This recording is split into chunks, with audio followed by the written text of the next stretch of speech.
베드로 성당을 짓다가 돈이 모질라니까 그 짓 한 거예요. 그러니까 우리가 그거 잘 알아야 돼요. 신부들은요, 우리보다 더 성경을 많이 연구해요.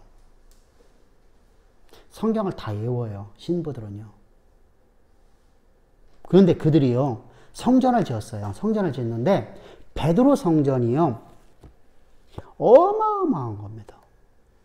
이게 돈이 들어갈 수밖에 없어요. 전 돌로 지었잖아요. 그때 지은 베드로 성전이 지금도 멀쩡해. 지진이 가도 안 무너져. 이런 얼마만큼 기둥이 하나가요. 기둥이 하나가 나도 못 가봤잖아.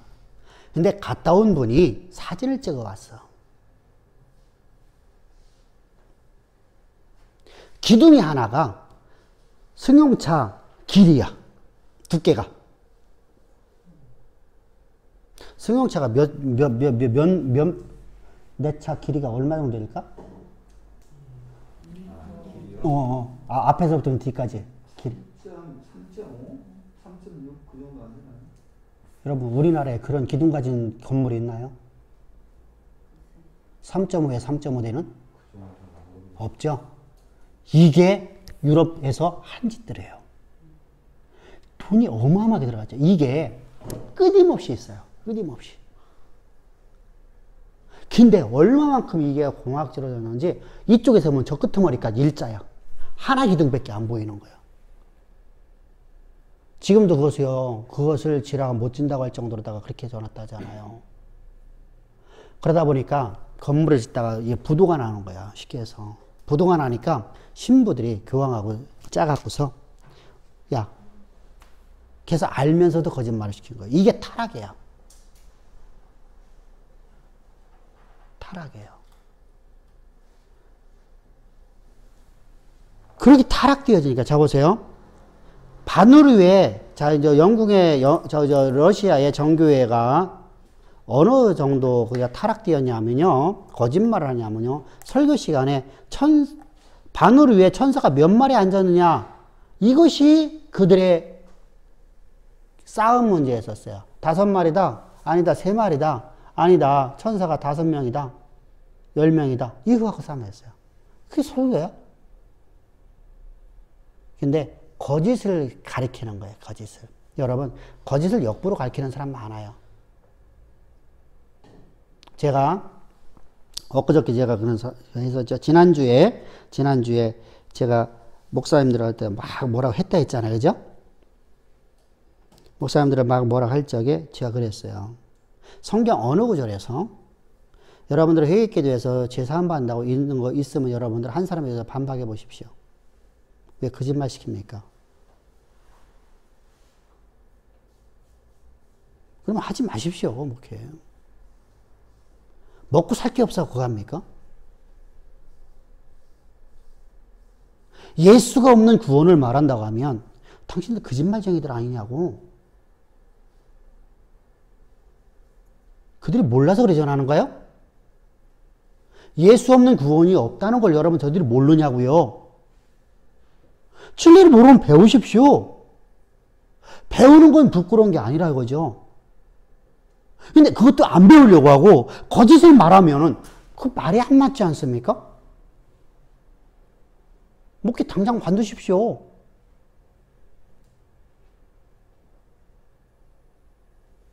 왜 그 짓 합니까? 이렇게 했어요. 자, 그들은요, 봐보세요. 모르고 지금 하는 게 아니야. 그들은 진리를 모를 뿐이지. 진리를 모르니까 거짓을 갖다가 다 집어넣는 거예요. 거짓인 걸 알아. 그래서 내가 그런 얘기를 했어요. 여러분들이 설교하고 나서 여러분 호텔감 생기죠? 아, 오늘 내가 설교를 하고서 이것 때문에 더 전해야 되는데 이것도 못 전했네? 이런 마음이 아니라 여러분들 설교하고 난 다음에 내가 찝찝하지 않아요? 화장실 가갖고 휴지로다가 엉덩이 닦은 것이 아닌 그냥 밑도 안 닦고 나온 것처럼 찝찝하잖아요? 노골적으로 그랬어요. 그때 아무도 대답 못해. 거짓말을 했잖아요. 여러분, 우리 기독교인은요, 절대로다가 우리가 진리를 갖다가 왜곡시키는 거짓을 말하면 안 돼요. 거짓으로다가 말해갖고 사람들한테 미혹하면 안 된단 말이죠. 그거만큼 큰 범죄가 어디 있어요. 제가 그런 얘기 했죠. 성철은요, 삶은 너무나 아름다웠어요. 근데 그는 지옥도 묻지 못해 깊은 지옥에 들어갔어요. 왜? 그 사람으로 인해서 수많은 사람들이 진리 가운데 오는 걸 막았기 때문이에요. 근데 더군다나 교회라고 세워놓고 그 짓 하면 어떻게 됐어요? 거짓말하면 안 돼요. 하나님 말씀을 거짓으로 바꿔버리는 거 안 돼요. 성경 어느 구절에서 내가 회개기도하면 죄사함 받는다고 말해서 한 군데도 없어요. 그렇다면 나 예수 안 믿겠다고 했어요. 우리가 거짓을 말하면 안 돼요. 삶에서 우리가 불가분하게 거짓을 말할 때가 있어요. 그건 서로가 유익을 위해서 우리 인간 삶 속에서 살아가는 것이죠. 그러나 진리는 절대 거짓을 말하면 안 돼요. 하나님 말씀은 절대로다가, 그래서 여기 말은 큰 대문자 로드예요. 로드. 하나님 말씀. 말씀을 대언하는 거예요. 절대 거짓을 꺼면 안 돼요. 또 흠이 없어야 돼요. 항상 우리가 죄사함을 받는 삶을 살아가야 돼요. 그죠? 예수의 십자가 피로. 우리가 예수의 피로서 항상 내가 죄사함 받지 못하면 우리는 거룩함을 갖지 못해요. 왜 그렇죠? 오늘도 우리는 수없이 하나님 앞에서 우리 육신의 연약함으로 해서 또 나약함으로 해서 내 무능으로 하여 우리가 하나님의 원하시는 삶을 살지 못하는 곳이 많아요. 우리가 내 몸은, 내 마음은 하나님을 내가 위해서 살기를 원하는데 그렇지 못하고 오늘도 내가 내가 정한 그렇게 살면 안 되는 걸 알면서도 그걸 향해서 내가 달려가는 게 있었어요. 그렇다면 그때마다 나는 예수 그리스도의 십자가의 피로 내가 제사함 받아야 돼요. 할렐루야. 그런 나로의 주님은 오늘 이 순간 내가 범죄하는 그 현장 속에서 예수님은 십자가에 피 뿌리고 있다는 것을 항상 기억합시다. 아멘. 이렇게 우리가 항상 우리가 이렇게 믿음으로 살아가는 것이 바로 성도예요. 이것이 바로 구속함을 받은 자들이에요. 그리고서 6절부터 13절에는 말셀 이제 인류에 대한 3대 경고입니다. 3대 경고. 그때 6절부터 7절까지 첫 번째 천사의 경고, 8절에 두 번째 천사, 9절부터 11절까지 세 번째, 그리고 12절에서 13절까지 성도들이 누리는 복을 말하고 있는데 여기서 천사는 누구예요? 기쁜 소식을 전해주는 자네요. 그죠? 엥겔로스라는 단어를 사용하죠. 그러면 그들이 6절부터 7절까지 천사의 첫 번째 경고가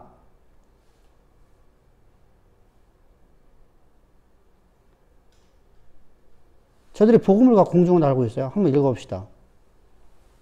또 보니 다른 천사가 공중에 날아가는데 땅에 거주하는 자들 곧 모든 민족과 종족과 방언과 백성에게 전할 영원한 복음을 가졌더라. 여러분 여기서 중요한 게 있어요. 자, 그가 복음을 가지고 나갔어요. 천사가요. 천사가 복음 전한 기록이 있나요? 성경의 어느 곳에서?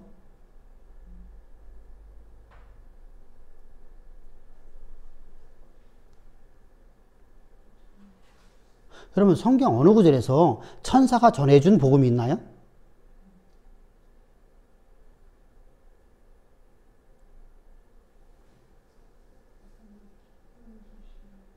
없죠. 없어요. 복음은 누가 전하는 거예요? 우리가 전하는 거예요. 근데 왜 이걸 쓰기로 했죠? 이것은 구약적 배경이라 했잖아요. 구약적 배경. 신약적 배경이 아니에요. 그래서 우리 뒷페이지를 봅시다. 영원한 복음을 가졌더라. 천사가 적은 복음은 영원한 복음. 유한계는 아이오니온이라는 단어는 무엇일까? 예수로부터 말미암은 구원의 복된 소위 십자가의 복음인가? 우리가 이제 이거 생각을 해봐야 되잖아, 그죠? 그래서 이제 천사에 하는 일이 뭐냐는 거죠. 천사는 어떤 존재냐? 어떤 존재냐? 천사는 여러분들 어떤 존재죠? 구원 얻을 후사를 도우라고 그죠? 지어진 존재잖아요. 그죠? 그래서 구원 얻은 후사를 위해서 섬기는 일을 하는 자들이에요. 히브리서에서 말씀하고 있죠? 히브리 1장 14절에서. 두 번째, 목자들에서 아기 예수께 경배하게 말한 천사예요. 그죠? 자요. 이게 왜 그랬죠? 자, 여기서 중요한 게 있어요. 천사가 지금 뭘 얘기하고 있어요? 복음을 말하고 있단 말이에요. 예수께로 인도하고 있단 말이죠. 복음을, 그가 날아가고 있잖아요. 복음을 가지고. 이때 이 복음을 가지고서 지금 그 천사가 뭐 하고 있어요? 아기 예수께 나오게끔 만들잖아요. 그죠? 왜 선지자가 말하지 않고? 선지자 없던 시대거든요.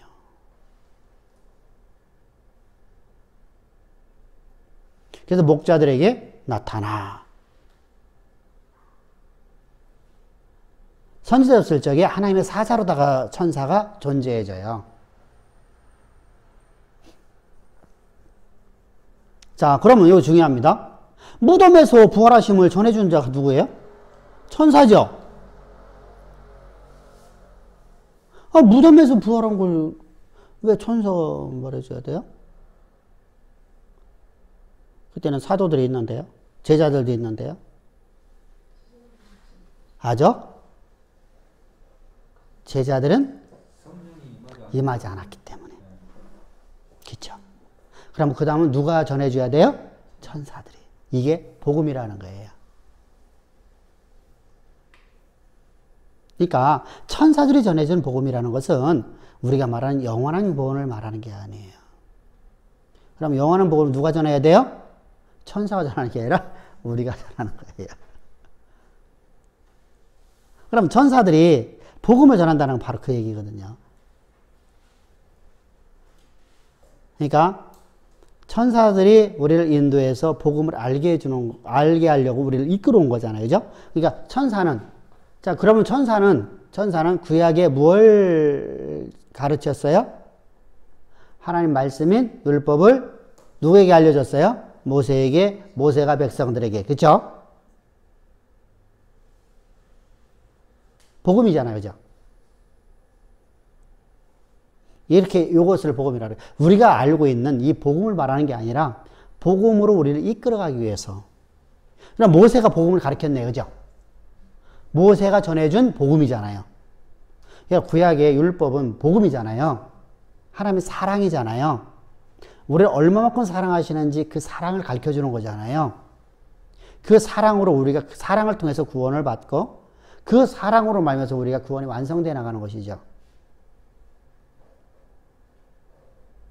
근데 그 모세 말씀하시니까 모세가 시내산에서 내려올 때 그 얼굴이 빛났거든요. 그래 그 얼굴을 보는 사람들이 눈이 부시니까 수건을 가렸어요. 얼굴을 가렸다고요. 우리 고린도에서 다시 말하고 있죠. 그 얘기를요. 근데 그 율법을 갖다가 그 백성들에게 가르친 모세라는 존재가 이방 여인과 결혼하지 말라는 법을 모르고 있을 수가 없거든요. 알지. 네. 본인이 가르쳤으니까. 알고 있는데 그는 결혼을 했다고요.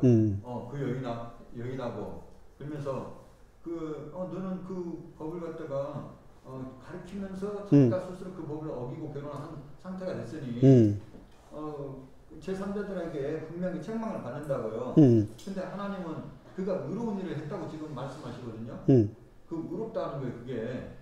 그러면 결과적으로 모세는 그 하는 행동이 하나님 보시기에 의로운 것인 것을 모세가 알았다는 거 아니에요. 그래서 우리가 이제 항상 주의할 것이 우리의 기준점을 갖고서 성경을 해석하지 말자. 그러니까 하나님께서는 어떻게 비윤리적인 말씀을 하실 때가 있잖아요. 그죠? 그 상황보다 더 엄청난 말씀했던 사건이 어떤 사건이에요? 그 말씀보다 더 엄청난 사건을 했던 거. 아브라함이 자기 아들을 죽이려고. 자요, 우리는 성경을 읽지 말자고. 아들에게 짐을 지어서 나무짐을 지어서 모리아산 가갖고 모리아산에다가 나무짐을 풀어놓고 그걸 제단을 만들어 그 위에다가 아들을 갖다가 붙잡아 놓고 죽이려고 그랬어요. 희대의 살인마죠. 근데 하나님은 그를 향해서 의롭다. 우리는 성경을 읽었기 때문에 이해가 되지만 여러분 그런 상황을 내가 보면서 나는 뭐라고 할까요? 지금 내 눈앞에 그 상황이 있어. 내가 지금 김 목사를 갖다가 잡아갖고 여기다가 꽁꽁 묶어놓고 지금 심장에 칼을 박으려고 하고 있어. 밑에다가 불 떼는 거 정말 만들어 놓고 그래갖고 태워 죽이려고 한단 말이야. 죽여갖고 완전하게. 그러면 어떻게 생각했어? 아, 죽여갖고 완전히 불태워갖고 뭐 하려고 하는 거야? 증거인멸하려고 하는 거잖아. 완전 범죄 만드는 거잖아. 그렇게 생각할 수 있잖아요. 근데 우리는 성경을 읽었기 때문에 그렇게 안 바라보는 거예요. 근데 그렇게 바라봐야 돼요. 우리가 하나님이 우리에게 비인류적인 말씀하실 때가 있어요. 근데 그게 하나님의 뜻이에요. 그러면 그게 의로운 거예요. 우리는 우리 기준점을 갖고 우리가 성경이라는 기준점도 내가 만들면 안 돼요. 하나님 말씀이 율법이 자요. 예수님이 십자가에 죽는 것은 우리가 구약 성경에 기록되어 있어요, 안 돼 있어요?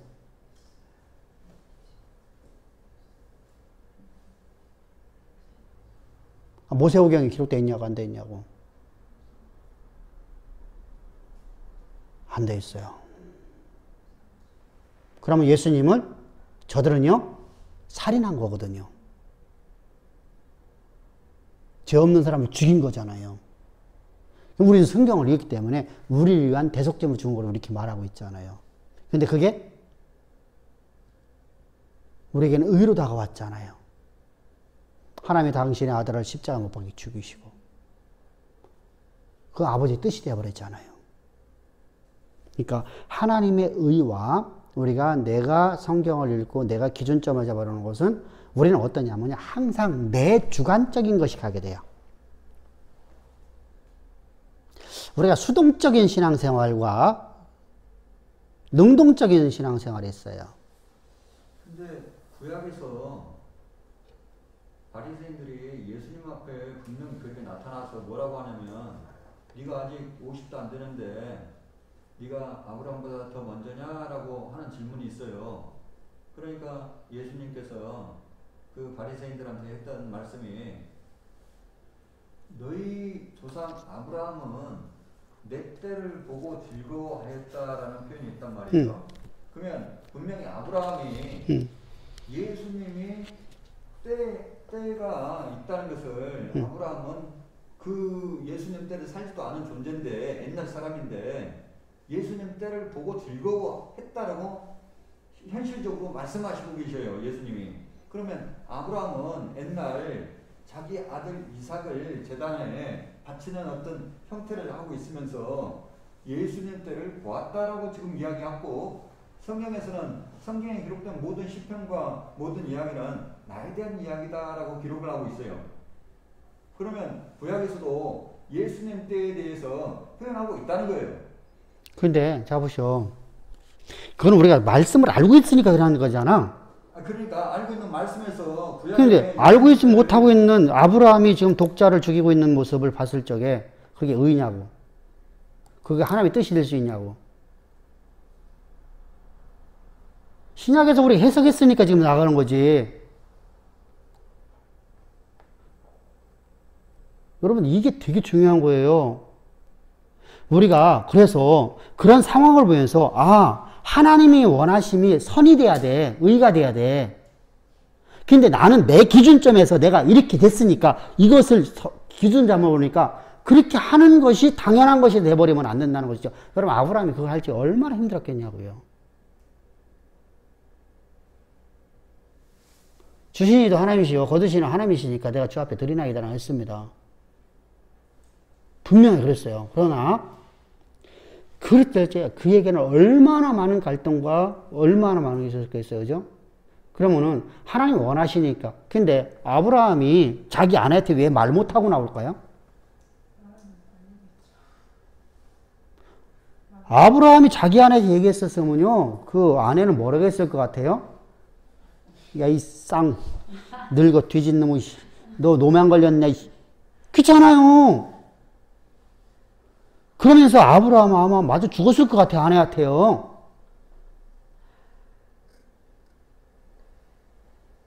여러분들, 이게 우리 당시 상황 속에, 우리가 그 상황 속에 들어가 보는 거예요. 내가 들어갔으면, 야, 이게 과연 선으로 내가 하나님의 말씀으로, 야, 그거 사탄의 소리 아니냐라고 말할 수 있잖아요. 우리가 순종하지 않고 복종하지 않을 수가 있어요. 그래서 순종이라는 게 어렵다고 하는 거예요, 제가요. 그러면 그래도 복종을 하라는 겁니다. 그러니까 내 기준점이라다가 내가 바라보면은 저는 잘못된 거예요. 근데 하나님이, 예를 들어서 하나님께서 네 아들을, 네 부모를 버리고 나를 쫓으라. 어떻게 여러분 말이 맞는 얘기입니까? 안 맞는 얘기죠. 비윤리적인 명령을 하시는 거거든요. 근데 하나님은 또한 윤리적인 하나님이시잖아요. 근데 하나님이 어떤 때는 막 비윤리적인, 너무 막 나가버려, 선이. 그래서 선이 넘어가 버렸어요. 그런데 우리는 그 말씀 앞에 그것이 아버지의 뜻입니다 라고 나갈 수 있는 복종하는 삶을 살아가는 것이에요. 근데 우리는요, 성경을 이미 다 받고 그런 내용이 있는 걸 알고 있고, 그렇기 때문에 우리는 그냥 거기다 아멘하고 가지만 내 삶 속에서 그런 명령이 떨어졌다면 우리는 할 수 있을까요? 못합니다. 그때 복종하라는 겁니다. 진짜 못합니다. 그러니까 우리가 하나님이 우리를 의롭다고 하는 것은 의가 되어지고요. 하나님이 내가 아무리 아름답게 살았어. 사실 바리새인들 깨끗하게 살았습니다. 우리보다 1000배만 깨끗합니다. 그들은요, 하나님의 성전을 위해서라면 자기의 생명 조금 더 귀하게 여겼습니다. 안 여깁니다. 여러분, 그 증거가 티투스에서 주 70년에 하나님의 성전이 파괴될 적에 그들이요, 사람이 얼마나 많이 죽이는데도 그들은 무혈로다가요, 가만히 서 있습니다. 죽이면 다음 사람이 그 자리에 씁니다. 죽이면 그 다음 사람이. 이렇게 해서 죽는 자가 여러분들 100만이 넘었습니다. 여러분 생각을 해보세요. 우리 그렇게 할 수 있나요? 그렇게 여러분 저들은 하나님의 나라를 위해서라면 저들은 자기 생명을 걸었어. 그런데 아버지 뜻을 몰랐어. 아버지의 의를 모른 거예요. 그래서 하나님께서는 너희는 나를 모른다고 하는 겁니다. 그 아버지의 의를 알려고 하면 어떻게 돼요? 그 아버지의 뜻을 알려고 하면, 의를 알려고 하면, 의가 뜻이거든요. 아버지의 뜻을 알려면 하나님의 깊은 마음에 깊은 것을 다 아시는 성령이 너희에게 임해야 돼요. 그죠? 그래서 성령이 없었기 때문에 끝장난 겁니다. 근데 성령이 있다고 해서 우리가 다 아는 게 아니잖아요. 성령이 우리 안에 수없이 말씀하시는 우리는 못 듣고 있거든요. 여러분들 얼마나 우리가 여러분 간악한지 모르거든요. 자, 수요일날 설교 제목 뭐야? 어제 설교 제목이 뭐야? 그날에. 근데 그날에 우리가 뭘 해야 된다고요? 그죠? 근데요, 우리가 설교를 들었어요. 근데 한쪽 귀로 듣고 한쪽 귀로 흘려버리는 게 더 많거든요.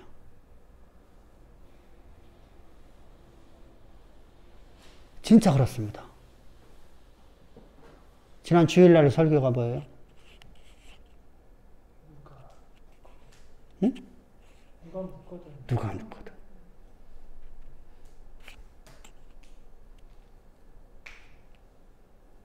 누가 어떻게 물었어요? 그 물은 사람들이 누구야?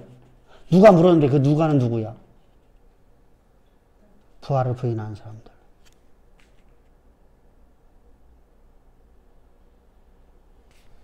부활은 부인하지 않고, 또 한 사람이 있어요. 부활은 부인하지 않고, 영혼만 부활이 있다고 하고, 육신의 부활이 없다 하는 사람들.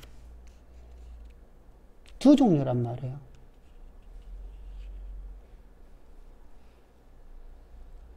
바로 이렇게 우리가 설교를 들었다고 해서요, 하나님 말씀을 내가 아멘으로 화답했는데, 이렇게 들어오지 못하고, 이렇게 해서 그냥, 빙그르 돌아서 그냥, 저기 우리가 회전, 뭐라 가지 그거? 동그란 왜 그 교차로, 한 바퀴 돌았더니 원상태에 들어왔어. 돌았더니 원상태에 들어왔어.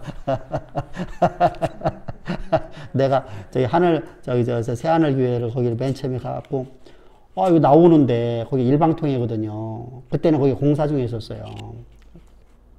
거기 공사 중에 있어. 바로 앞에가, 새하늘교회 바로 앞에가, 거기 목사님 만나고서 나와갖고, 이제 거기 일방통행을 딱 돌아왔는데, 한 바퀴 뺑 돌아왔는데, 그 교회가 다시 나왔어. 이게 뭐야, 이게? 나는 분명히 앞으로 갔는데, 교회를 빠져나와서 나 갔는데, 한 바퀴 돌았더니 그 자리에 왔어.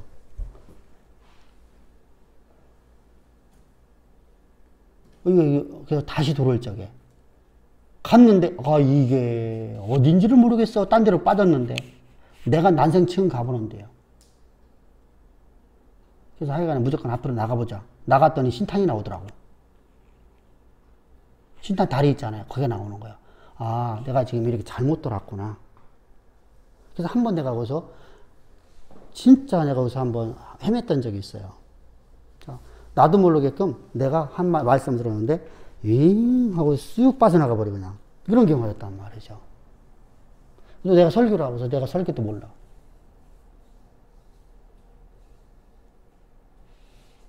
내가 설교를 했는데, 내가 어떤 설교인지 몰라.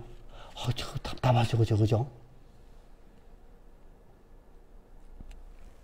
여러분, 이처럼 우리가 하나님 말씀을 듣는 것도요, 하나님을 내가 아는 것이요, 내가 알고 있는 지식에 국한되는 거거든요. 그래서 그 이상의 것을 내가 들을 적에요, 이게 한참 몇 번을 더 들어야지 내 안에 자리를 잡아요. 그래서 우리가 내 기준점을 갖고 하나님 말씀을 판단하지 말자. 그래서 시간이 지나면 알아요. 시간이 지나면. 하나님의 말씀이 우리에게 주어졌을 적에 도저히 우리의 이성으로 이해가 되지 않냐는 비인류적인 말씀이 있다 할지라도 아멘을 화답하고 복종하고 그 시간이 지나가면 다 하나님이 알려주셔요. 결과가 나타나니까. 열매가 반드시 나타나니까. 그래서 이제 기다렸어요. 기다렸더니 하나님이 준비하셨더라. 어린 양을. 그죠? 그 어린 양이 이제 우리 예수 그리스도가 되는 것이죠. 근데 당시에는 이 어린 양이 예수 그리스도라고 믿었을까요? 아니죠. 그래서 희미하게 나타나는 거예요. 희미하게. 근데 예수님께서는 지금 아브라함이 내 때를 보고 즐거워했느라 말하고 있어요. 그렇죠? 아브라함은 내 때를 준비하는 사람이었었죠. 모세로부터 시작해서 모세 성경에요. 예수님이 십자가 죽으면 나오질 않아요. 근데 거기는 짐승의 제사만 나오잖아요. 그죠? 근데 주님께서는 말씀하시죠. 모세가 나에 대해 증거했더니라. 그리고 이제 이게 선명하게 드러나기 시작하는 것이 있어요. 희미하게 보이다가 저기서 점 하나가 그냥 실사처럼 쭉 이렇게 내려오다가 서서히 커지면서 이렇게 딱 보여지는 것이 있어요. 이사야서예요. 이사야서에서 뒤로 갈수록 이사야서 앞부 전반부에서는 서서히 이렇게 조금 보여져요. 그러다가 그는 미모자요, 기묘자요 하면서 쭉 나오다가 갑자기 뚝 하니 그냥 거기에서 우리의 메시아가 어떤 모습을 보신다? 그리고 그분이 어떻게 왜 죽으시냐? 이 얘기를 기록하고 있는 거예요. 다른 선지자들 입장에서는요, 그냥 두리뭉실하게 기록하고 있잖아요. 근데 이사야서는 800년 전에 예수님 오시기 전에 약 800년 가까이 됩니다. 이때 그가 증거한 것이에요. 700몇 년 돼요, 사실은요. 그런데, 그 정도에서 이제, 저기 이사야 선지자가 이제 하나님 말씀을 전하는 겁니다. 그래서 우리 기준점을 갖고서 선악을 지금은 판단하면 안 돼요. 근데 분명한 것은요, 십자가 진리의 복음만은 분명하게 이것이 아니면 절대로 여러분은 모든 것이 악이에요. 그러나 우리가 진리 안에 있으면서 우리 삶 속에서 하나님 말씀이 도저히 내 이성에 안 맞는다고 해서 우리가 저것은 성경에서 떠난 건데 이렇게 되면 안 된다는 것이죠. 그죠? 성경에 오늘날 우리가 말하는 직업들은 없어요. 컴퓨터 이런 거 없어요. 아무것도요. 근데 오늘 우리는 구약 성경에 있는 말씀을 가지고서 우리가 또 신약 성경에 있는 말씀을 가지고서 고대 사회 속에 있던 성경에 그걸 가지고서 그것을 오늘 말씀을 우리가 받아들이고 아멘으로 화답하고 오늘 그 말씀이 우리에게 각자 직격의 그죠? 이것이 가고 있는 겁니다. 지금 우리가 5차원의 세계, 6차원의 세계를 갖고 있잖아요. 고대사는 1차원의 세계거든요. 그러니까 근데 주님께서 말씀하세요. 이 세상이 살처럼 빠른 시대가 온다고 말씀하셨어요. 근데 지금은 진짜 빠르거든요, 시간이요. 분명히 천체를 보면 그때나 지금이랑 똑같은 것 같아요. 그런데 뭐죠? 사람들이 한 시대가 하루가 과거에 100년이 1000년이 가는 거예요. 우리가 솔직하게 얘기합시다. 과거에 1000년 동안 오늘 하루의 역사가 안 움직여져요. 과거의 10,000년이 지금의 하루 역사보다 모질라요. 그만큼 지금은 시간이 살처럼 빨라요. 그래서 우리가 오늘 성경을 가지고서 그 시대 속에 있는 걸 적용을 잘해야 돼요. 적용을. 하나님의 말씀이 오늘 우리에게 적용이 잘 돼야 돼요. 그래서 시대 배경하고 잘 알고. 왜? 그 말씀은 영원히 모든 믿는 자들에게 약속이 되기 때문이죠. 영원히 모든 약속이, 모든 믿는 자들에게 약속이기 때문이죠. 그러면 하나님께서 우리에게 말씀하신다. 내가 너에게 짓지 아니한 것도 내가 줄 것이고, 네가 세우지 않은 것도 내가 줄 것이고. 왜? 내가 너를 통해 내 일을 하려고. 우리 그렇잖아요. 이게 부모의 마음이죠. 자, 하나님 마음 부모의 마음이거든요. 정민이가 짓지 않은 집 사주고 싶어, 안 사고 싶어? 내가 다 읽어놓은 거 주고 싶잖아.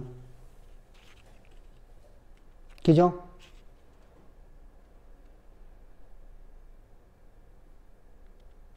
그래서 하나님께서 나를 통해서 내 정민을 위해서 내 자녀를 양육하고 그들을 책임지고 그들에게 의무를 다하는 것을 우리에게 약속을 하셔요. 너희들 그렇게 살라고 하셔요. 젖과 꿀의 가나안 땅이 바로 우리에게 산업의 기반이거든요. 그 땅을 내가 산업으로 내가 저기 주리라, 기업으로 주리라. 그 기업은 내 것이라. 그래서 하나님께서 너희는 그곳에서 내 기업에서 네 직장에서 네가 수입의 전부를 내게 드려라. 그것이 바로 11조죠. 일이라는 것은 전부라고 했잖아요. 그죠? 전부예요. 하나님 앞에 드려라. 감사하라. 선교해라. 이렇게 명령 내리는 거잖아요. 그러니까 그걸 우리가 적용을 잘못하면 어떻게 되냐면요. 오늘날 뭐라 11조 안 하냐, 11조 안 해도 된다. 이렇게 말하는 이런 등신 같은 놈들이 좀 많아요, 또. 그런 말에 또 사람들이 막 속아 넘어가죠. 근데 성경은 우리에게 신약시대에 와도 신약이 어디 11조 하지 말라고 했냐, 라고 말하거든요. 신약에 11조 하라고 돼 있어요, 안 하고 그랬어요? 구약에만 11조 있는 거라고 말해요. 이게 옛날에 총신대 교수인 김요한 목사 교수가 말했던 얘기예요. 이 등신 같은 것이. 우리나라 최초로다가 11조 하지 말라고 가르쳤던 사람이에요. 구약의 산물이라고. 신약에 있어요, 없어요?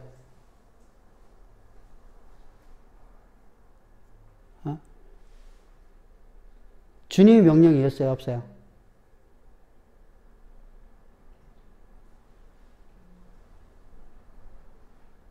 있어요.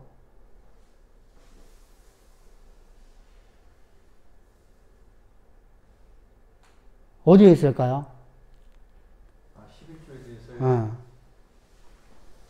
마태복음에 있어요. 마태복음 몇 장에 있을까요?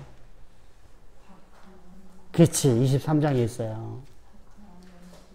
나 몇 절인지 잊어먹었어. 23절일 거야, 아마. 아주 옛날에 본 거라. 그때쯤에 있을 거야. 20몇 절쯤에 있을 거야. 박하와 양과 또 무슨 채소에 그 11조를 드려라라고 있어요. 23장 몇 절이요? 23절 한번 읽어보셔요. 화 있을 진저 외식하는 서기관들아 바리새인들이여 너희가 박하와 회향과 금채의 11조는 드리되 율법에 더 중한 바 정의와 긍휼과 믿음은 저버렸도다. 그러나 이것도 행하고 저것도 버리지 말아야 할지니라. 아멘. 행하라고 해요. 하지 말라고 그래요. 그죠? 우리에게 11조 드리라고 그래요. 그리고 바울은 뭐라 하죠? 당당하게 요구하죠. 너희 내 발 앞에 갖다 놓으라 하죠. 저들 앞에 주지 말고 내게 가져와라. 내가 너희 갈 적에 너희들 내 앞에 갖다 놔라. 또 내가 너희에게 가기 전에 너희들 그거 갖고 너희들 또 써버리고 너희 그거 하지 말고 너를 모아놨다가 누구한테 그곳에 사역자에 모아놨다가 내가 가고 내게로 갖고 와라. 바울은 당당하게 11조 요구해요. 11조라고 이제 표현하는데 정녕 진짜 천지를 하나님이 만드셨고 자기를 갖다 하나님이 지으셨다는 것을 증거했다면 그 11조 이야기가 보통 해요. 밖에서도. 근데 조금 과장했는지는 모르겠지만 10의 1조를 드리는 날이다라고 표현을 해요. 사람들이. 근데 그걸 뒤집어 놓으면 10의 9을 내가 그날 받는 날이건데 내가 하나님께 내가 만든 게 아니니까 내가 일은 했지만 10의 9을 내가 받는 날이거든요. 아버지한테. 근데 11조를 바친다라고 하고 손해보는 어떤 느낌으로 이야기를 하더라고요. 손해보는 게 아니라 하나님의 것을 하나님이 내게 주신 것을 하나님 앞에 내가 감사히 표현하는 거거든요. 그래서 하나님 앞에 내가 감사히 표현하면은 내가 너에게 더 많은 걸 주는 걸 너희를 바라라는 겁니다. 그래서 나는 솔직하게 그래요. 나는 11조를 내가 찌찌하게 막 이렇게 하지 말고 좀 하나님 앞에 내가 풍성하게 드리면 성경에 말씀하면 내가 풍성하게 드리면 너에게 더 많은 것을 하나님이 주신다고 말씀하셨잖아요. 그럼 나는 좀 풍성하게 더 많이 드리고 나 더 많이 받는 게 좋지 않아?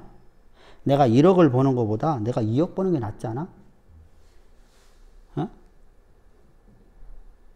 근데 사람들은요 참 묘해요. 몇십만 원은 내가 잘 드리는데 이게 몇백만 200~300만 원 딱 넘어가면은요 11조를 못 드려요. 한 명도 못 봤어요. 자. 11조 150 넘어가고 드리는 사람 한 명도 못 봤어요. 그때는 약정이 돼버려요. 제가 목회하면서 내가 느낀 거예요. 근데 왜 다른 사람들은 왜 11조를 잘 드릴까? 진리가 없는 곳에서는 왜 11조를 잘 드릴까? 그들은요 몇 천만 원, 몇 억여 11조 잘 드려요.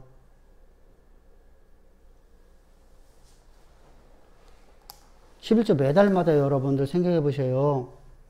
몇 천만 원씩 11조로 드리는 교회들이 성도들이 많거든요. 큰 교회를 가면은요. 그 사람들은 왜 잘 드릴까요? 왜 복음 있는 사람들은 못 하고요? 그걸 알아야 돼요.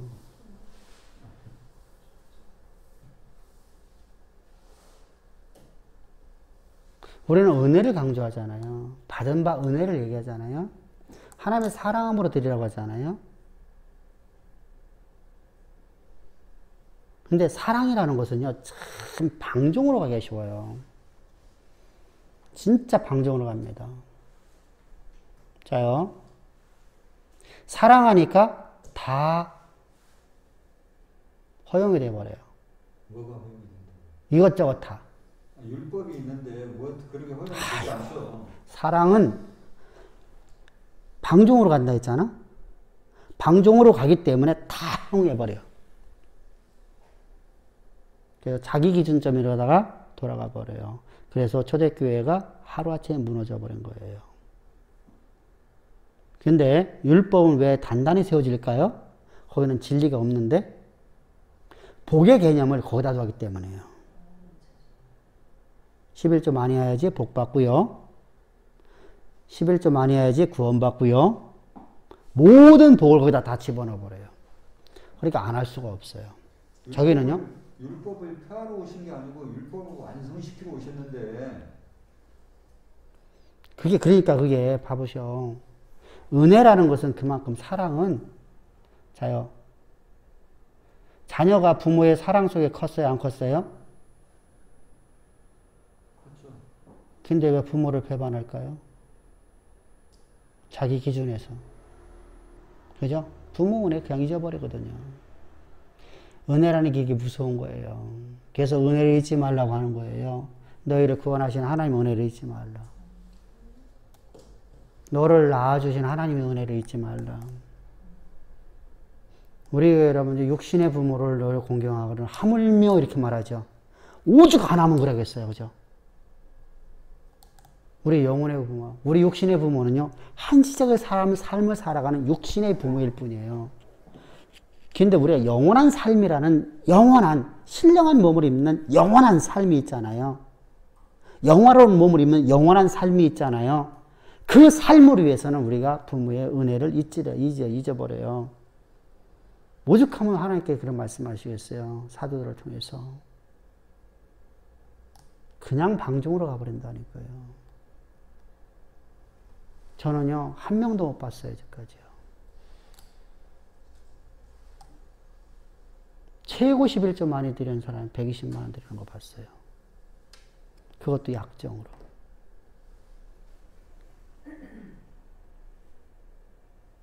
여러분들 꼭 기억하세요. 저는 그걸 비난하려는 아니야. 누구라고도 말하지 않잖아.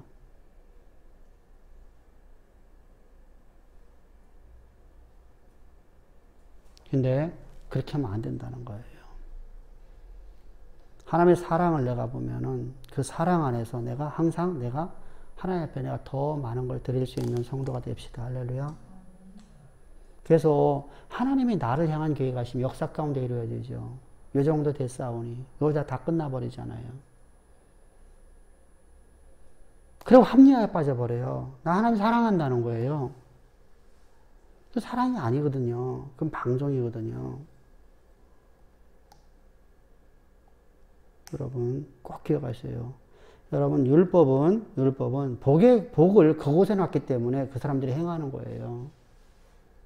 근데 우리는 은혜를 말하기 때문에 은혜라는 것은 행하기가 어려워요. 없을 적에는 은혜 잘 해요. 내가 뭔가를 가졌을 적에 이때부터 은혜가 상실돼 버리기 시작해요. 그리고 나는 은혜라고 생각을 해요. 그래서 처절하게 내가 고통받아야 그때서 내가 은혜를 깨달아요. 내가 이때 잘못했구나. 그래서 그 처절함이 내게 복이어야 돼요. 근데 그걸 복으로 보지 않죠? 뭐로 보죠? 저주로 보잖아요. 그러니까 하나님 원망하다 떠나버려요. 잘 되면 잘 돼서 원망하고 떠나고 어려움에 당하면 어려움에 당해서 떠나버리고 이게 초대교로부터 지금까지 오는 모든 세상 속에서 있는 복음을 가진 사람들의 모습이에요. 그래서 복음은 하나가 되지 못해요. 근데 다윗은 성경에서 그렇게 표현하고 있지 않습니까? 환난 속에서 여호와의 규례와 율례를 배웠다고 그렇게 표현하고 있는데요. 다윗 하나뿐이잖아. 그러면 그 사람도 그 다윗은 그렇게 표현하고 있고 누구 A라는 사람도 그런 환난과 역경이 없잖아 있었을 거 아닙니까? 다 그 안에서 하나님의 규례와 율례를 배웠을 거 아니에요. 아 하나님은 이러하신 분이구나. 왜? 그 약속을 갖다 그렇게 지키신 분이시니까 그가 설령 잘했으면 상급을 주셨을 거고 그가 못했어. 틀렸어. 그때는 징계를 하실 거 아니에요. 그 삶 자체가 징계니까. 근데 그 상황에서 그는 분명히 그가 하나님 안에 거하려는 의지가 있었다면, 믿음이 있었다면 그 가운데서 규례와 율례를 배운다고요. 그게 얘기했잖아. 솔로몬이 안 배웠나? 하나님 은혜를 안 받았나? 그래서 하나님 말씀 몰라서 그랬나? 특수한 한 사람을 얘기하면 안 돼요. 보편적인 모든 성도들을 얘기하는 거예요. 다윗 하나밖에 더 있었냐고 역사 이래. 그런 사람이. 아브라함 하나밖에 더 있었냐고 역사 이래. 근데 안 되는 어떤 조건보다는 돼서 가는 방법, 왜 어떻게 하면 갈 수 있다. 그러니까 그 얘기를 하는 거잖아요. 네. 그러니까 여러분들이 하나님을 은혜를 잊지 말기 위해서 내가 더 하나님 말씀 앞에 엎드려야 되고 하나님 말씀을 들을 적에 한 바퀴 회전해서 휙 나가지 말고 이것을 내가 내 10년 가운데 새기라고 하고 이게 새기지 못하니. 그런데 여러분들 봅시다. 자, 여러분 잘 들으셔요. 저도 놀러 가는 거 좋아. 나도 유럽 일주하고 싶어. 딴 데는 몰라도 내 스위스는 가보고 싶어. 너무 아름답다니까. 한번 갔다 오려면 며칠 걸릴까요? 2주에서 한 달 걸려요. 갔다 온 분들 얘기 들어오면 2주에서 3주를 빠져야 돼요. 예배를. 그럼 갔다 오면은 거기 생각만 날까? 갔다 오면 교회에서 어떤 말을 할까? 단살 안 해요. 그냥 잘 다녀오시냐고 그러시지. 그런 생각 안 해요. 아, 이게 그건 집사님이 기준이고, 야, 거기 갔더니, 야, 막 알프스의 소녀가 막 거기서 뛰어놀고 있는데, 야, 하이디지 참, 하이디가 뛰어놀고 있는데, 야, 환상적이더라. 응? 그죠? 그러면은 다음에 또 안 갈까요? 여러분, 그래서 삶의 여유가 생기는 순간에 사람들이 여행을 가요. 여행 2번만 갔다 오면 교회 떠나요. 복음 안에는 못 있어요. 왜 그럴까요? 내가 너무 찔리거든요. 우리 교회만큼 예배를 송숭하게 여기라고 말하는 교회가 없어요.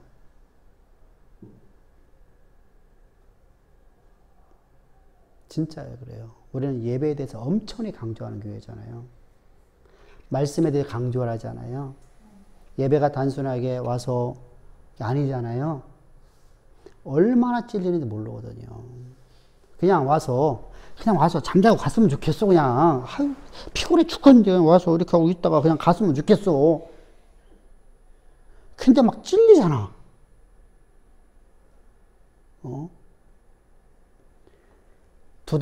석 달만 잠자면은요, 교회 떠나요. 그게 보여요. 여러분.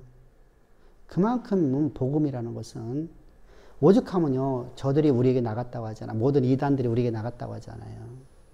우리 속에서 있다가 나갔어요. 저들이 미혹됐다는 거예요. 딴 사상에. 복음이 일으켜요. 은혜를. 자, 이스라엘 백성들이 애굽에서 노예 생활하고 그들을 구원하신 하나님을 고파리 잊어먹었어요. 그죠?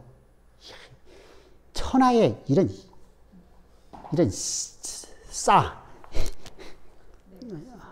그죠? 그렇잖아. 그렇잖아. 우리가 세상에 말한다고 하면요. 생각을 해보세요. 제가 너무 어려운데. 이 김 목사님이 나를 도와줘갖고 내가 사업에 성공했어요. 옛날에 제가 일할 적에 그 밑에 있는 저 영동에 있는 친구가 너무 어려운 거야. 그래서 그 친구를 좀 도와줬어요. 한 1년 도와주니까 벌떡 일어서더라고요. 쓰기 전까지는요, 막 이건 뭐, 형님 하면서 난리를 쳐요. 명절 때 되면요, 막, 아이고, 영동 쪽에 있는 모든 특산물은 다 와.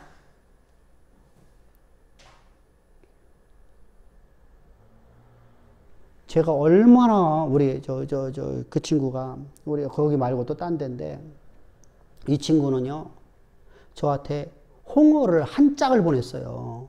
나는 그게 썩은 줄 알고 나는 버렸어. 우리 집사람하고. 그게 몇백만 원어치래. 근데 어느 단계로 올라가서 애들이요, 딱 부자가 딱 되고 나니까 하사장 그러더라고.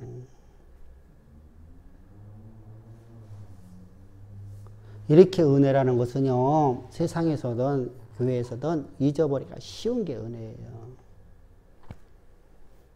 참 무섭습니다. 진짜 무섭습니다. 그래서 은혜를 잊지 아니하는 성도가 되라는 겁니다. 그러니까 어떻게 돼요? 말씀을 안 들으면 안 되겠죠? 여러분들 몇 주만 안 들으면 저부터도 그런다 했잖아. 나 3개월만 나 말씀 안 들으면 나 교회 떠난다니까. 복음 떠난다니까.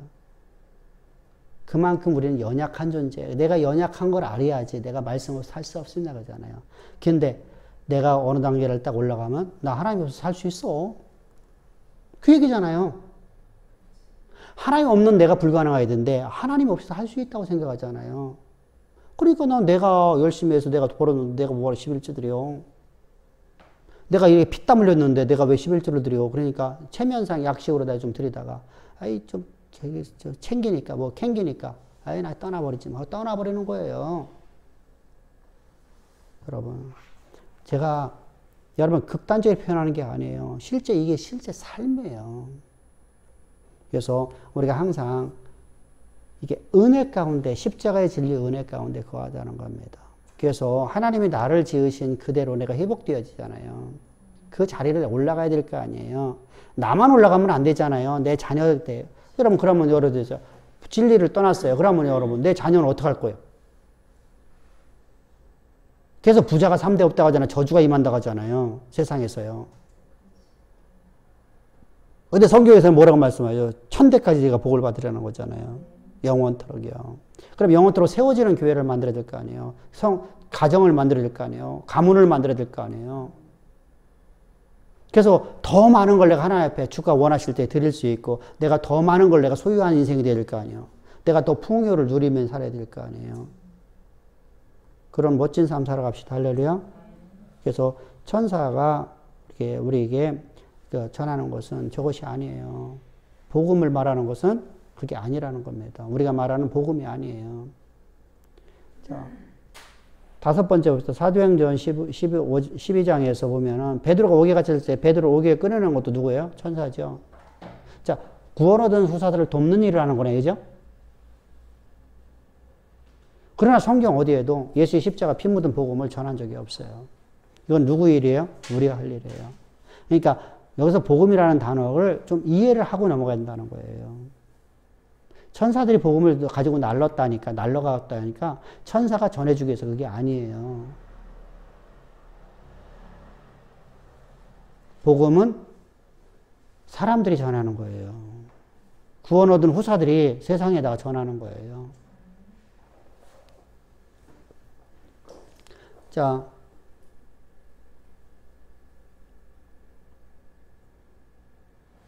이거 다시 해놨네. 이걸 왜 이거 2번 해놨어?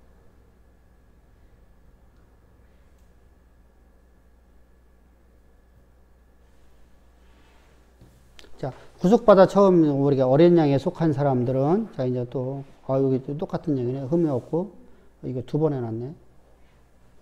내가 멍했었는가 보네. 저도 이렇게 멍했다니까.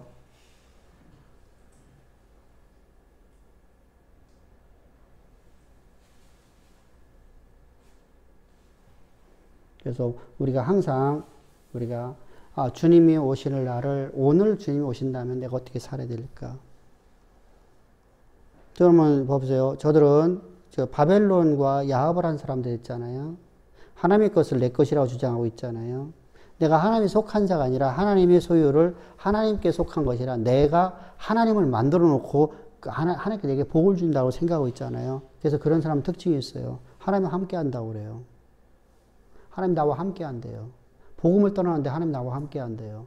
교회를 안 다니는데 하나님 나와 함께 한대요. 야, 이게 우리가 오늘날 가난한 교회라고 하는 사람들이에요. 다시 말하면 무교회주의에 빠져버린 사람들이에요. 어떤 근거로 함께 하냐고 이런 질문을. 그럼 대답은 못해요. 그냥 무조건 함께 한다고 그러고 그래요. 대답은 못하고. 그런 존재가 있다면. 다 그래요. 근거로 이야기할 수 있냐고. 당신이 진짜 하나님 함께 하신다 하면은, 그거래요. 나와 함께 해요. 그건 이렇게 어물려요. 말을 못 해요. 말을 못 할 수밖에 없죠. 하나님 나와 함께 한다. 이 사람들이 무교회주의자들이에요. 그러니까, 무교회자들은요, 진리 가운데 없었거든요. 사실, 여러분 생각해 보세요. 하나님 말씀을 먹지 않으면 우리가 말씀을 담은 그릇이 될 수 없잖아요. 그죠? 근데 먹지 않았는데 어떻게 내가 하나님과 함께 하냐고요. 말씀이 곧 하나님이신데. 그들은 이렇게 보는 거예요. 내가 내가 산에 가갖고 산상기도를 했는데 불이 내게 왔다는 거예요. 그 사람 함께 한다는 거예요. 아, 무당들도 그래요. 어? 무당들이 특히 많이. 그치, 그치. 그 똑같은 얘기죠. 무당들이 하는 말을 똑같이 하고 있는데 여기다 하나님 이름만 갖다 집어넣었어요. 네, 다 하나님을 하죠. 다 그래요. 이게 하나님 이름을 갖다 집어넣었을 뿐이에요. 그냥 통합적으로. 그런 식으로 해버려요. 그러니까 이 답답한 거예요. 그 사람들 말하면 말이 안 통해요. 차라리 그런 사람들보다 아주 아무것도 모르는 사람들은 쉬워요. 나는 세상에 최고 어려운 사람이 목사들이요. 진짜 어려워. 나도 알아야 소리는 하지 말아야 될 거 아니에요. 알면 안 살아야지. 자, 내가 아는데 그렇게 안 살면 그것도 더 나쁜 놈 아니야? 아니, 더 나쁜 놈이지. 내가 놓고서 이렇게 해버려. 아니, 목사님, 아는데 그렇게 안 살면, 내가 안다고 했지. 그런데 그렇게 안 살면 더 나쁜 놈 아니야? 그러면 얼굴 빨개져요. 나처럼 하면 안 돼. 그건 나랑 할 수 있는 거야. 다른 사람 못 해. 김 목사님 하면 안 돼.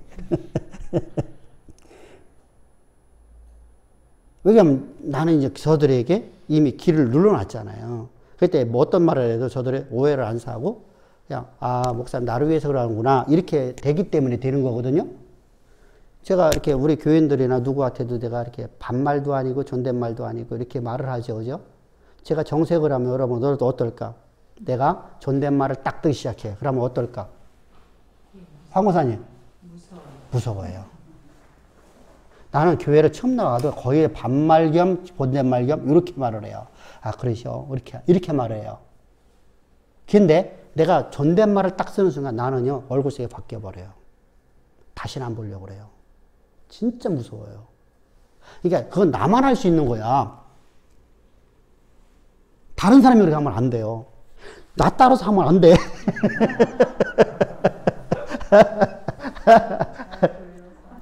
이건 내게 있는 하나님이 주신 아주 그 특별한 성장이에요.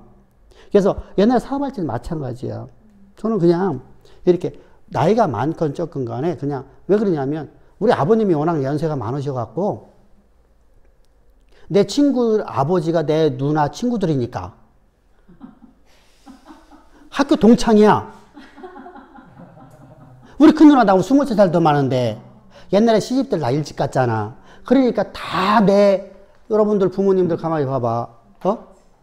황 목사님 지금 저 시어머님이 연세가 어떻게 되시지?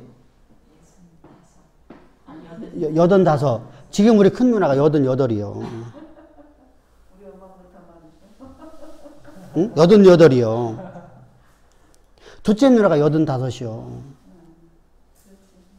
그러니까 나하고 20년이고 23년 차이가 나잖아. 그러니까 이게 친구 엄마들도 다 그래. 그러다 보니까 이게 어른들하고 대화하는 것이 이게 애매모호한 거야, 내가. 형이라고 할 수 없고,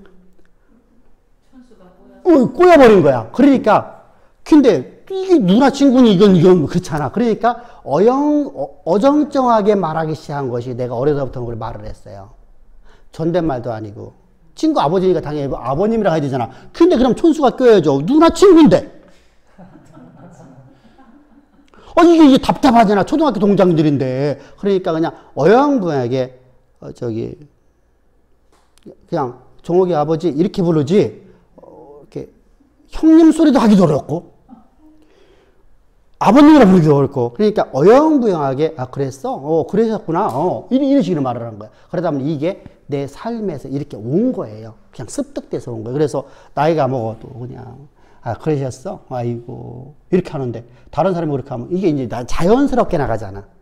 그러니까 전혀 이렇게 의도적인 게 아니라 자연스럽게 나가니까 사람들이 자연스럽게 받아들여져요. 근데 이것을 내가 정색을 하면 사람들이 두려워해요. 이상하게. 더군다나 얼굴이 못생겨갖고 그런가. 무서워서 그런가. 제가 이게 존댓말을 딱 쓰면은 사람들이 조금 이렇게 이렇게 얼굴이 굳어지면은 사실 화난 얼굴처럼 보이잖아. 내 얼굴 자체가. 눈매도 그렇고, 내가 웃는 것이 이게 입술이 안 올라가잖아.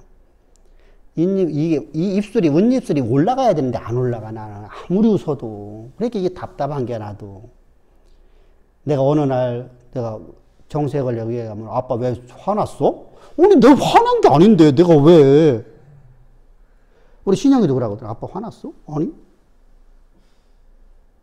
그래서 말이야. 그러니까 내가 참 고달픈 인생을 살아가는 사람이야. 고달픈 인생을 살아가면서 목회하려면 얼마나 내가 더 힘들겠어. 그러니까 여러분들 은혜 속에 살아갑시다.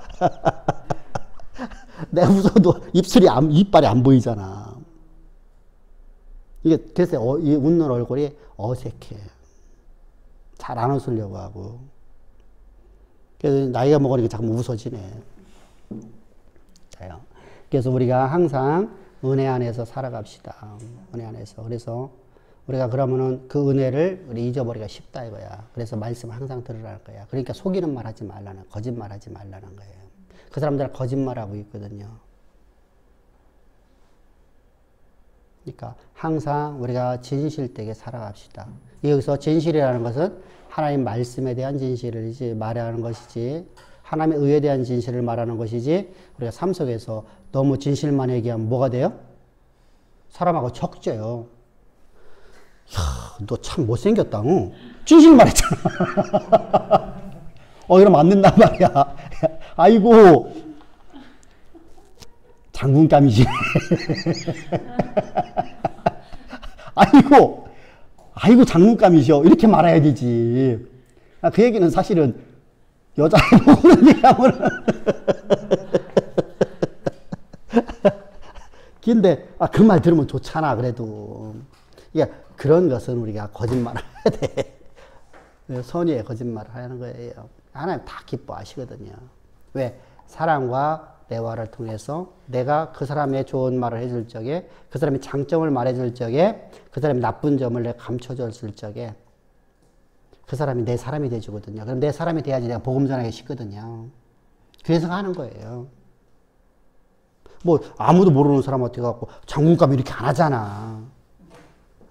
친구 이제 손녀를 딱 봤는데, 아이고 장군감이라 했더니 딸이요. 아이고 참 민망하지. 그래도 아니야, 얘가 나중에 여군 되면 되지. 응?